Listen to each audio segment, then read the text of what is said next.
Welcome to the Week in Review at the Nebraska Department of Education. I'm David Jesperson, Public Information Officer for NDE. Thank you so much for watching this brief update.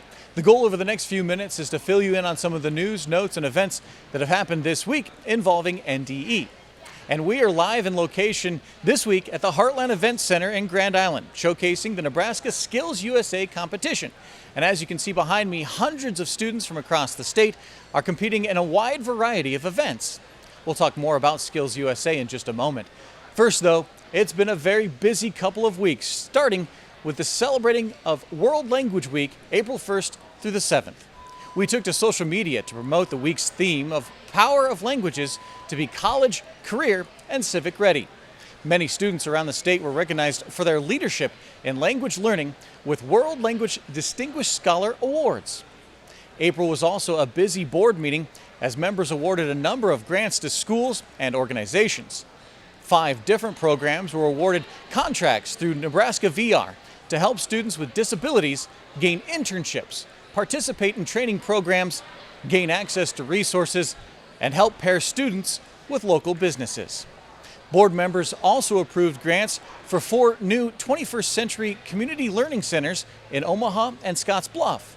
13 programs also received approval to continue existing grants. And Michelle Helt presented her first quarter of service as the 2018 Teacher of the Year to the board. Michelle has traveled quite a bit already and spoke at several events. She's planning on going to Washington, D.C. soon and to NASA Space Camp.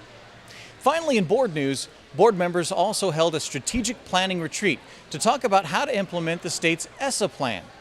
More detail on all of the board activity is available in the April State Board Report on NDE's Communications webpage.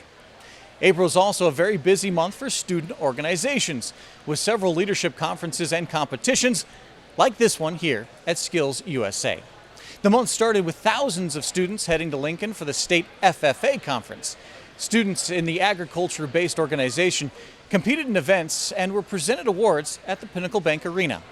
Immediately following the FFA at the same location, the Family, Career, and Community Leaders of America, or FCCLA conference took place. Students also competed in events, attended speeches, and took part in an awards presentation. While those two groups met in Lincoln, the Nebraska FBLA, or Future Business Leaders of America, held their state conference and competition in Omaha.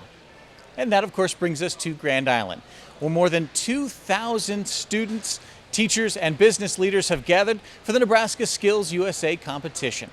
Participants are taking part in more than 100 hands-on skills and leadership contests that have developed with the help of local businesses and industry to test real-life skills that translate to a skilled workforce.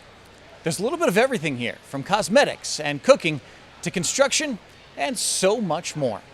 First place winners will get to participate in the National Skills USA Championships in Kentucky.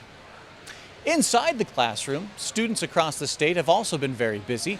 For the second year, all Nebraska juniors will be taking the ACT. Outside of a few schools that were delayed by a snowstorm, most students took their ACT last week. This is also the testing period for NSCAS, the Nebraska Student-Centered Assessment System. 3rd through 8th graders will be taking summative exams through the middle of May. So far, assessments have been going smoothly across the state.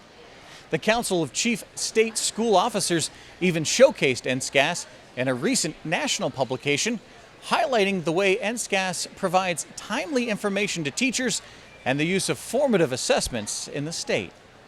NAEP, or the National Assessment of Educational Progress, often referred to as the nation's report card, was also released this week.